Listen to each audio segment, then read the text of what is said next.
ఓం అస్మద్గురుభ్యో నమః. తెలుగుచర్ల కందాళ గోపాలాచార్య స్వామి వారి యొక్క వైభవాన్ని తెలుసుకుంటూ ఉన్నాం మనం. వారి యొక్క ఆవిర్భావము, విద్యాభ్యాసము, ఆ తర్వాత వారు నిర్వహించినటువంటి కార్యక్రమాలు, వారి యొక్క స్థాపించినటువంటి ఆ యొక్క వారి ద్వారా నడిపింపబడినటువంటి పీఠము, ఉభయ వేదాంతాచార్య పీఠము, నడిపింపబడినటువంటి భక్తి నివేదన మాసపత్రిక, ఇలాంటివన్నీ విషయాలు తెలుసుకుంటూ వారి శిష్యులను గురించి తెలుసుకున్నాము. ఇప్పుడు గోపాలాచార్య స్వామి వారి యొక్క గ్రంథ రచన వైభవాన్ని మనము తెలుసుకోబోతూ ఉన్నాం. ఇన్ని కార్యక్రమాలు నిర్వహిస్తూ స్వామివారు ఇంతమంది పండితులకి చక్కగా కాలక్షేపాన్ని సాగిస్తూ వారు ఇంకా తనకి మిగిలినటువంటి సమయాన్ని పగలంతా కూడా వారు ఇంతమంది చదువుకోవడానికి ఎవరో ఒకళ్ళు వస్తారు, పెద్ద పెద్ద పండితులు చేస్తారు, విద్యార్థులు లభిస్తారు, ఇంట్లో ఉండేటటువంటి వాళ్ళు చదువుకోవడానికి ఎవరో ఒకరు లభిస్తారు. కానీ రాత్రిపూట సమయము ఇంకా మిగిలి ఉండిపోతే అది వృధా అయిపోతుందేమో అన్నట్లు రాత్రి సమయాన్ని కూడా వ్యర్థము చేయడానికి ఇష్టం లేనటువంటి ఆ సమయాన్ని కూడా సద్వినియోగం చేయాలి, పెరుమాళ్ళ యొక్క అనుసంధానంలోనే తన రోజంతా కూడా గడవాలి అన్నట్లుగా వీరు ఇంకా తనకు అవకాశం ఉన్నటువంటి, తమకి వారు ఉండేటటువంటి అవకాశం ఉన్నటువంటి ఆ సమయాన్ని తాము గ్రంథ రచన కోసమని కూడా ఉపయోగిస్తూ ఉండేటటువంటి వారు. అలా వీరు దాదాపుగా 150 ప్రబంధాల దాకా కూడా వీరు కొన్ని తాము స్వయంగా స్వీయ రచనలుగా చేశారు. కొన్ని గ్రంథాలని తమ యొక్క ఆధ్వర్యంలో చక్కగా ప్రకాశింపజేశారు. కొన్ని సంస్కృతంలో, తమిళంలో ఉండేటటువంటి గ్రంథాలకు అనువాదాలుగా కూడా రచించారు. ఇలా చాలా నిర్విరామమైనటువంటి విధంగా వీరి గ్రంథ రచన అనేటటువంటిది కూడా కొనసాగడం జరిగింది. అలాంటి కొన్ని ప్రముఖ గ్రంథాలని గురించి ఇప్పుడు మనం తెలుసుకుంటూ ఉన్నాం. దేవుడు అంతటా ఉన్నాడు అని అంటూ స్వామి ఒక గ్రంథాన్ని రచించారు.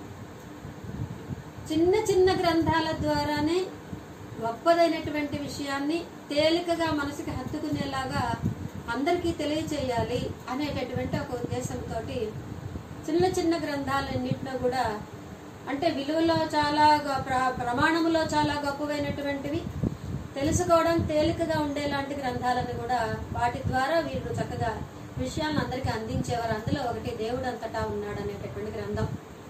ఇందులో భగవంతుడు ఉన్నాడు. ప్రహ్లాదుడు చెప్పాడు కదా, ఇందుగలడు అందులేడని సందేహము వలదు అని అన్నాడు. చక్రి సర్వోపగతుండు తాను ఎందెందు వెతికిన అందందేగలడు అని అన్నాడు కదా. కాబట్టి అంతటా ఉన్నారు స్వామి. అయితే అది ఎలా తెలుస్తుంది అని అంటే దానికి మనకు చెప్తున్నారు ఇక్కడ లౌకికంలో ఉండేటువంటి చక్కటి ఉదాహరణ ద్వారా. ఉప్పుని తీసుకువచ్చి నీళ్ళల్లో కలిపేస్తే అందులో ఆ యొక్క ఉప్పు కరిగిపోయి ఉంది, కళ్ళకి కనపడడం లేదు. మరి అలాంటప్పుడు ఆ నీళ్ళల్లో ఉప్పు ఉందా లేదా? కళ్ళకు కనపడంత మాత్రాన ఉప్పు లేనట్టు అవ్వదు కదా, ఉప్పు ఉంది. మరి అయితే ఆ ఉప్పు తెలియట్లేదు కదా మాకు ఆ నీళ్ళల్లో ఉన్నట్టు అని అంటే ఉప్పు ఎలా తెలుస్తుంది మనకి? దాని యొక్క అనుభూతి, రుచిని చూసినప్పుడు మనకి తెలుస్తుంది. అలా భగవంతుడు కూడా ఉన్నాడు, అంతటా నిండి ఉన్నాడు. ఆ నారాయణ శబ్దానికి అర్థం అదే కదా మనకి చెప్తారు తిరుమంత్ర అర్థాన్ని పెద్దలు మనకి సహించేటప్పుడు. అలాంటి నా స్వామి అంతటా ఉన్నాడు అని అంటే ఆ భక్తి అనేటటువంటి అంజనముతోటి కనుక మనం చూసినట్లయితే ఆ స్వామిని మనం కనుక్కోగలుగుతాము అని ఇలా చక్కటి చిన్న చిన్న ఉదాహరణల ద్వారా ఆ స్వామి యొక్క వైభవాన్ని మనకి తెలియజేశారు చిన్న పుస్తకంలో, దేవుడు అంతటా ఉన్నాడు అని అంటూ. అలాగే వైష్ణవుడు కాగోరుదువా అంటూ మరొక చిన్న పుస్తకాన్ని, ప్రబంధాన్ని రాయడము స్వామి జరిగిందనమాట. ఆ యొక్క వైష్ణవుడు కావాలనుకునేటటువంటి వాళ్ళు చక్కగా సమాశ్రయణ పరులయ్యి ఒక 32 లక్షణాలని కలిగి ఉండాలి. అలా ఉన్నటువంటి వాళ్ళు చక్కగా వైష్ణవులుగా, వారు వాళ్ళతో సమానమైనటువంటి వాళ్ళుగా, ఆ భగవంతుడి నుంచి ముక్తిని పొందగలిగేటటువంటి వాళ్ళుగా తయారవుతారు అని చెప్తూ ఉన్నారు. ఎవరైనా సరే వాళ్ళు సమాశ్రయణ పరులై వైష్ణవ ధర్మాన్ని, లక్షణాలను అలవరుచుకుంటే ముక్తి పొందడానికి అర్హులైనటువంటి వాళ్లే అవుతారన్నట్టు 32 లక్షణాలని ఆ గ్రంథంలో స్వామివారు తెలియజేయడం జరిగింది. ఆ గ్రంథాన్ని చదివారట రాజమహేంద్రవరంలో కరి రామారెడ్డి గారని ప్రసిద్ధి చెందినటువంటి వైద్యులు. వారు ఎప్పుడైతే స్వామివారి యొక్క ఆ గ్రంథాన్ని చదివారో వెంటనే నడిగడ్డపాలెము తెనాలి దగ్గర ఉండేటట్టు నడిగడ్డపాలెం ఎక్కడుందని తెలుసుకుని నడిగడ్డపాలెంలో వాసుదాస ఆశ్రమానికి వచ్చి వెంటనే మన స్వామివారి దగ్గర సమాశ్రయణ పరులు అయ్యారట. ఇలాగ వారు రాసినటువంటి ప్రబంధాలు ఎలా ఉంటున్నాయంటే అవతల ఇతరులకి ప్రేరణదాయకంగా ఉండేటటువంటివి కూడాను, ఆసక్తిని కలిగించేటటువంటి వారి అలా ఉండేటటువంటి విధంగా కూడాను ఉన్నాయి. ఆ గ్రంథాల ద్వారా అనేకమైనటువంటి చిన్న వాళ్ళకి తెలిసే అంశాలు ఉన్నాయి, గొప్ప గొప్ప పండితులకి తెలిసేటటువంటి అంశాలు కూడా ఉన్నాయి. వారు అర్థం చేసుకునేటటువంటి విధానాన్ని బట్టి ఆ గ్రంథాలు అలా ఉపయోగపడుతూ ఉంటాయి. అలా అనేక గ్రంథాలు రాశారు. విష్ణు సహస్రనామ స్తోత్ర వైభవాన్ అంటూ మరొక గ్రంథం రాశారు. విష్ణు సహస్రనామాల్లో ఉండేటటువంటి ఆ వైభవం ఏంటనే తెలియజేశారు. ప్రతి నామానికి అర్థాన్ని తెలియజేశారు. ఎప్పుడో పూర్వకాలంలోనే వారు 1970 సంవత్సరం లోపే వారు రచనలన్నీ కూడా ప్రారంభించడం అనేటటువంటి జరిగింది. అందులో విష్ణు సహస్రనామం అసలు ఎందుకు మనం విష్ణు సహస్రనామాన్ని చదవాలి అనేటటువంటి ప్రధానమైనటువంటి ఒక 6 లక్షణాలను చెప్తూ, అదే విధంగా అందులో ప్రతి నామానికి ఉండేటువంటి అర్థాన్ని తెలియజేస్తూ, అలాగే ఏ నామాన్ని అనుసంధానం చేయడం వల్ల మనకి ఎటువంటి లాభము కలుగుతుంది అనేటటువంటి అంశం కూడా తెలియజేస్తూ, మళ్ళీ అందులో ప్రత్యేకంగా మళ్ళీ అన్ని కొంతమంది ఉంటారు పలానా నామం ద్వారా మేము ఈ ఫలితాన్ని పొందాలి, త్వరగా పొందాలి అని అనుకునేటటువంటి వాళ్ళు ఉంటారు. లౌకికమైనటువంటి విషయాల మీద కోరికలు ఉన్నటువంటి వాళ్ళు ఉంటారు. ఎవరైనా సరే మనకి ఇహలోకంలో గాని పరలోకంలో గాని ఎటువంటి ఫలాన్ని పొందాలన్నా కూడా మనకి విష్ణు సహస్రనామాలు చదువుకుంటే చాలు. అందుకే మనకి ఏం చెప్తారంటే వైష్ణవ ధర్మంలో ప్రధానంగా విష్ణు సహస్రనామాన్ని మించింది లేదు. లక్ష్మీ అష్టోత్తర సహితంగా విష్ణు సహస్రనామ పారాయణమే మనకి ప్రధానం అని చెప్తూ ఉంటారు. అలాంటి విష్ణు సహస్రనామ వైభవాన్ని తెలియజేసేటటువంటి గ్రంథం ఒకటి వారు రచించడం జరిగింది. అలాగే అష్టాదశ రహస్యాలు అని మనం చెప్పుకున్నాం. 18 ప్రబంధాల గురించి వాటికి అన్నిటికీ సంబంధించినటువంటి విషయాన్ని చిన్న చిన్న పుస్తకాల ద్వారా చక్కగా లోకానికి అందించారు స్వామివారు. ఇక భగవద్గీత అంటే వారికి ఎంత ఇష్టం అనేటటువంటిది మనం ముందే చెప్పుకున్నాం. వారిని గీతాచార్యులు అని చెప్పి మనకి సంబోధిస్తూ ఉన్నారని అనుకున్నాం కదా. అలా వారు భగవద్గీత విషయంలో గీతా భాష్యాన్ని, గీతా దర్శనమే రామానుజ దర్శనం అని, భగవద్గీత వైచిత్రి అని, భగవద్గీత ప్రశ్నోత్తరావళి అని, ఇలా గీత మీద కూడా చాలా గ్రంథాలని వారు రచించడం జరిగింది.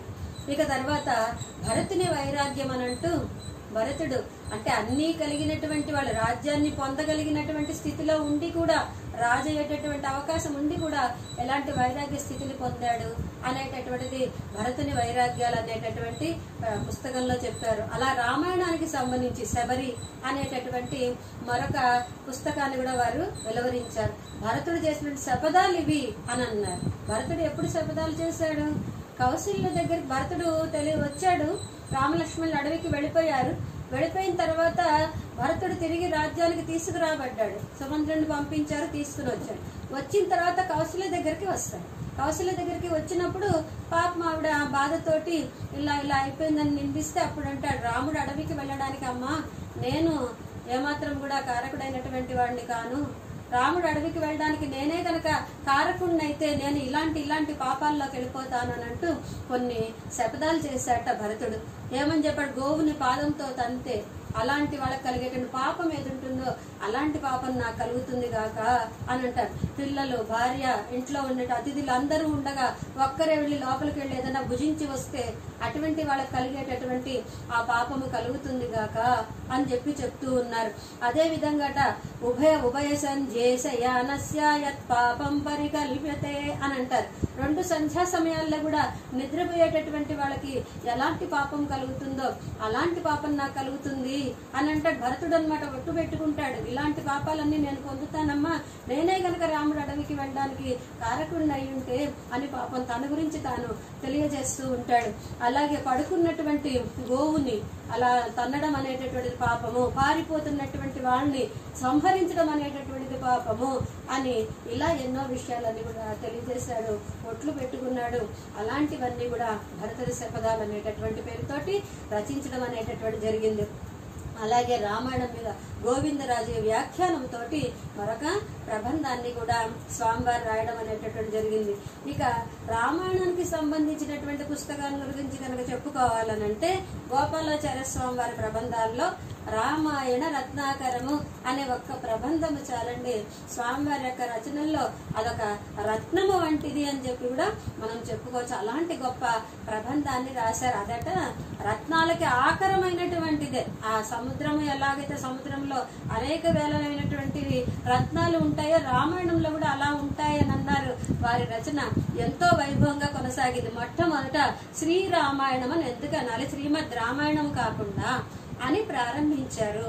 శ్రీరామాయణం ఎందుకనాలని అంటూ అలా వారి రచన అందులో చక్కగా కొనసాగుతూ అందులోనే ఆచార్య సమాశ్రయణం యొక్క అంటే శ్రీదేవితో కూడినటువంటి రామాయణం, సీతతో కూడినటువంటి రామాయణము అని చెప్పాలని అందులో చక్కటి వివరణ ఇలా ఇంకా ఇచ్చారు. అలాగే సమాశ్రయణాల యొక్క వైశిష్ట్యాన్ని కూడా అందులో తెలియజేశారు. ఎక్కడ అని అంటే సుగ్రీవుడి దగ్గరికి వచ్చినప్పుడు రామలక్ష్మణులు సుగ్రీవుడు రాముడికి ఒక మంచి శాఖను ఒక దాన్ని తీసుకుని వచ్చి దాని మీద కూర్చోమని ఆసనంగా చూపించారట. కానీ లక్ష్మణ స్వామిని ఇళయ పెరుమాళ్ళని వారిని వేయించేసి మనం కూర్చోమని చెప్పి చెప్పలేట. దానికి కొంచెం బాధపడ్డాట రాముడు.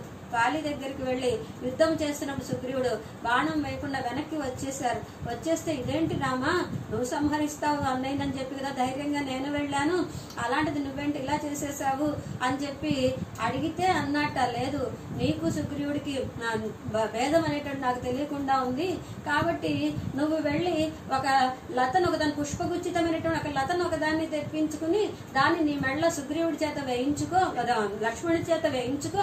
అలా వేయించుకున్నట్లయితే మీ ఇద్దరి మధ్య భేదం తెలుస్తుంది నాకు, అప్పుడు నేను వాళ్ళని సంహరించడానికి వీలవుతుంది అనగానే సుగ్రీవుడు అలాగని వెళ్లి ఒక లతని తెప్పించుకుని తను శిరస్సు వంచి లక్ష్మణుడి ముందు నమస్కరించి ఆ మాలను వేయించుకుంటారట. అంటే అక్కడ ఆచార్య సమాశ్రయణం అనేది మనకు ప్రధానము. భగవత్ కటాక్షాన్ని పొందాలంటే అనే అంశాన్ని అర్థమయ్యేటటువంటి విధముగా అక్కడ సమాశ్రయణాల యొక్క ప్రాధాన్యతని ఆ అధ్యాయంలో స్వామివారు మనకి తెలియజేయడం అనేటటువంటి జరిగింది. ఇక తర్వాత తదీయ ఆరాధన వైభవం అంటూ మరొక అధ్యాయాన్ని వారు రాశారు. ఆరాధనానాం సర్వేషాం విష్ణోరారాధనం పరం తస్మాత్ పరతరం ప్రోక్తం తదీయారాధనం నృపాలంటారు. ఆరాధనలన్నిట్లో కూడా విష్ణు ఆరాధన చాలా గొప్పది. అందులో కూడా తదీయ ఆరాధన భాగవతుల్ని మనం చక్కగా ఆరాధించడం అనేటటువంటి చాలా గొప్పదని చెప్పేసి భరద్వాజ ఆశ్రమ ఆ వృత్తాంతాన్ని వర్ణించేటటువంటి సందర్భంలో తదీయ ఆరాధన యొక్క వైశిష్ట్యం ఎలా ఉంది అనేటటువంటి అంశాన్ని అక్కడ తెలియజేశారు రామాయణ రత్నాకరంలో మన స్వామివారు. అంతేకాకుండా రామాయణంలో పక్షులు అనేటటువంటివి ఎక్కడెక్కడ ఎలాంటి పక్షులు ఉన్నాయి, ఎక్కడ ముందు క్రౌంచ పక్షి దగ్గర నుంచి ఆ తర్వాత జటాయు పక్షి, సంపాతి వీటన్నిటి యొక్క వృత్తాంతాన్ని చెప్తూ రామాయణము పక్షులు అంటూ రామాయణము రమణులు అని అంటూ ఇలాగా రామాయణంలో ఉండేటటువంటివి. అలాగే కౌశల్యాదేవి విషయంలో రాముడు లక్ష్మణ స్వామితో చెప్తారట ఏమని, మన్యే ప్రీతి విశిష్టాస మత్తో లక్ష్మణ సారిక అని, నాకంటే కూడా ఆ గౌరవంక గొప్పది చూసావా అని కౌశల్య పాయసం చేసి ఆరగింపు చేయాలనుకుంటుంటే ఆ పిల్లి వచ్చి తినేయబోతూ ఉంటే పైన ఉన్నటువంటి గౌరవంక అందుట చిలక దాని పాదాన్ని కొరికి శత్రువు వచ్చాడు అని చెప్పింది. అంతకంటే ఆ మాత్రం కూడా నేను అమ్మకి ఆనందం కలిగే పని చెయ్యలేకపోయాను అని చెప్పేసి బాధపడ్డాడని చెప్పే సందర్భంలో అక్కడెక్క పక్షుల వృత్తాంతం ఎలా వచ్చింది, ఇలా రామాయణంలో ఎక్కడెక్కడ పక్షుల వృత్తాంతాలు వచ్చాయి అనేటటువంటి విషయాలన్నీ కూడా రామాయణంలో పక్షులు అనంటూ ఆ విషయాన్ని కూడా చక్కగా వర్ణించారు. అంతేకాకుండా రామాయణంలో రాక్షసులు, రామాయణము రాక్షసులు అంటే ఎవరెవరు రాక్షసులు ఉన్నారు అనేటటువంటిది, అలాగే రామాయణంలో సీతమ్మ ఎలా శపథము చేసింది అనేటటువంటి వృత్తాంతాన్ని ఆ విషయాన్ని తెలియజేశారు. ఇక దీంతో పాటు ఇంకొక మంచి చక్కటి విషయం మనకి ఏంటంటే నవవిధ భక్తులు ఎలా ఉన్నాయి రామాయణంలో అనే అంశాన్ని కూడా గోపాలాచార్య స్వామి ఇక్కడ మనకి చక్కగా తెలియజేశారు. ఈ రామాయణ రత్నాకరం అనేటటువంటి ప్రబంధంలో నవవిధ భక్తులు ఉన్నాయట. శ్రవణం అనేటటువంటి దానికి భక్తుడిగా మనకి హనుమంతుడిని చెప్పుకోవచ్చు. శ్రవణ భక్తి హనుమంతుడి విషయంలో మనకి తెలుస్తూ ఉంది అని అన్నారు. కీర్తనం అనేటటువంటి వాల్మీకి రామాయణం చక్కగా స్వామిని గురించి కీర్తించాడు కదా, దానికి వాల్మీకిని చక్కగా మనకి ఇక్కడ తెలియజేస్తూ ఉన్నారు. స్మరణం సీతమ్మ అలా రాముడిని స్మరించుకుంటూ ఉంది కదా, అలాంటి స్మరణ భక్తురాలుగా సీతమ్మని మనకి ఇక్కడ తెలియజేశారు. పాదుకా సేవనం భరతుడు చక్కటి పాదుక సేవ చేసినటువంటి వాడు అయ్యాడు కదా అన్నట్టు భరతుడిని తెలియజేశారు. పూజ శబరి ఆచరించినటువంటి ఆ పూజని ఇక్కడ మనకి ఆ రామాయణ రత్నాకరంలో చక్కగా వర్ణించి చెప్పారు స్వామివారు. అంతేగాని ప్రణామ భక్తుడట విభీషణుడు, ఎప్పుడు కటాక్షం లభిస్తుంది, రాముడి యొక్క అనుగ్రహము, రాముడిని శరణ చొచ్చితే రాముడి రక్షణ దొరికితే చాలన్నట్లుగా అలా నమస్కరించినటువంటి వాడు విభీషణుడని. ఇక దాస్యుడిగా ఏమన్నా నాకు దాస్యమే ఆభరణం అని అతను అనుకోడు. అహం అస్యావరో భ్రాత గుణైర్ దాస్యం ఉపగత, నేను ఇతనికి సోదరుడినే కానీ రాముడి యొక్క గుణాలకి నేను దాసుడిని అయిపోయానని అంటాడు కదా లక్ష్మణ స్వామి. అలా దాస్య భక్తిని లక్ష్మణుడు ప్రదర్శించాడు అని చెప్పి లక్ష్మణుడిని ఇక్కడ మనకి దాసుడిగా లక్ష్మణుడిని మనకి ఉదాహరణగా తెలియజేస్తూ ఉన్నారు. సఖ్యం అనేది ఎవరి దగ్గర? సుగ్రీవుడి దగ్గర చూపించడం అనేటటువంటిది జరిగింది. వీళ్ళిద్దరి మధ్య ఉండేటటువంటి చక్కటి సఖ్యత అనేటటువంటిది చాలా ప్రధాన. రామాయణంలో మనకి గుహుడు, శబరి, తర్వాత సుగ్రీవుడిని, వీళ్ళ ముగ్గురిని కూడా చక్కగా ఒక రాముడి యొక్క కటాక్షాన్ని పొందినటువంటి వారుగా అక్కడ మనకి ముగ్గురిని తెలియజేస్తూ ఉంటారు. అలా సుగ్రీవుడి కూడా సఖ్య భక్తి అనేటటువంటిది మనకి తెలియజేస్తున్నారు. ఇక జటాయువు తను పరిత్యాగము అన్నారు. తనువుని రాముడి కోసం అని చెప్పేసి అలా సీతాదేవిని ఎలాగైనా సరే కాపాడదాము అని చెప్పేసి తను పరిత్యాగము ద్వారా ఆ రాముడి యొక్క కటాక్షాన్ని పొందినటువంటి వాడిగా జటాయుని తెలియజేశారు. ఇలాగా రామాయణంలో నవవిధ భక్తులు ఉన్నాయి అనేటటువంటి అంశాన్ని కూడా చక్కగా చాలా తేలికైనటువంటిది, అదే పండితోత్తముల కూడా చేత కూడా ఆదరింపబడేటటువంటిది. చిన్న పిల్లలు చదివినా అర్థమయ్యేటటువంటి విధంగా విషయం ఉంటుంది. అదే విషయము పెద్దల చేత కూడా ఆదరింపబడేటటువంటి విధంగా ఉంటుంది. వారి వారి స్థాయిని అర్థం చేసుకోగలిగేటటువంటి స్థాయికి అనుగుణంగా అలాంటి గొప్ప రచనగా రామాయణ రత్నాకరం అనేటటువంటి రచనని కూడా స్వామివారు చేయడం అనేది జరిగింది. ఇలాంటి గ్రంథాల గురించి చెప్పుకుంటూ ఉంటే ఇంకా సమయం చాలదా అన్నట్లుగానే ఉంటుంది. ఇది మరొక భాగంలో మళ్ళీ దీన్ని కొనసాగిద్దాం. జై శ్రీమన్నారాయణ.